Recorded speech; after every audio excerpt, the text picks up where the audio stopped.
Fascism. I'm here in Wilton, Manors, Florida. We're attending this protest. Why are you here today? I'm here because I work in public schools, actually as a therapist.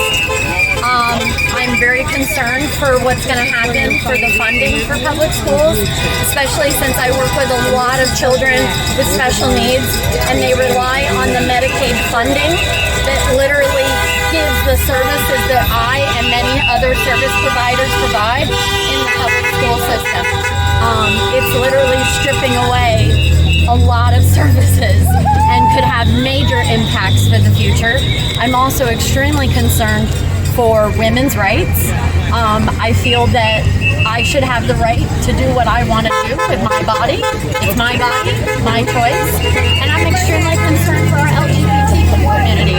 I have family who is part of that community, and I'm concerned for their future. And my niece's future, just the children. This is not what we want. So, as someone who works in the public school sector, do you think that we're going to fall into a state of indoctrination? Definitely. With the way we're looking at it now, yes, because they want to control what is being read, what is being taught, changing maps. I don't agree with this, that we're supposed to be teaching critical thinking skills there.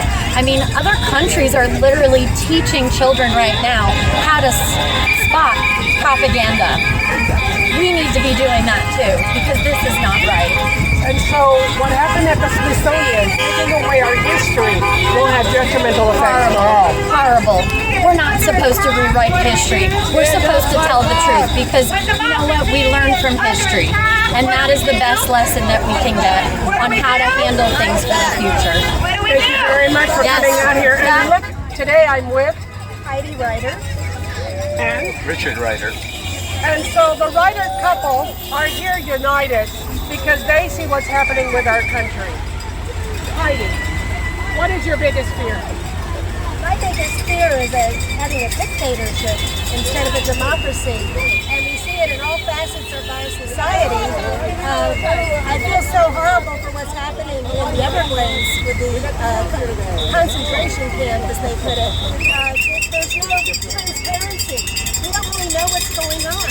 They're flying airplanes, transporting and deporting people. We have no clue of what's going on. They're taking buses and transporting people. So, since we live so close to that, I want to know. I want to know why they do these things without informing the public and what's going on.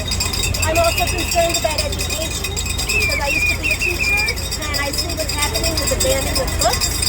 I see what's happening with our own governor, how he's controlling education from primary level all the way up to the college level, and we're not going to have freedom of speech. We know that dictatorships start with an assault on education, and that's precisely what our governor and what our president are doing. So those are some of my concerns. Thank you very much for being so eloquent and expressing that. So let me ask Rich. So Rich, what is your biggest fear?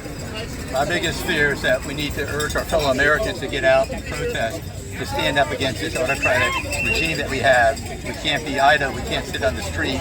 We need to make our voices heard, because we're the only last defense that's trying to preserve our democracy.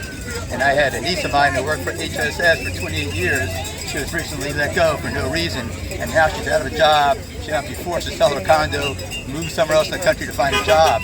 So all this thousands of people in the federal government that the president has ridiculously let go, you know, even people in secure positions or important positions like NOAA and FEMA, are eliminating all those. So, you know, this is just a total disregard for every place, and all institutions are bowing down to him.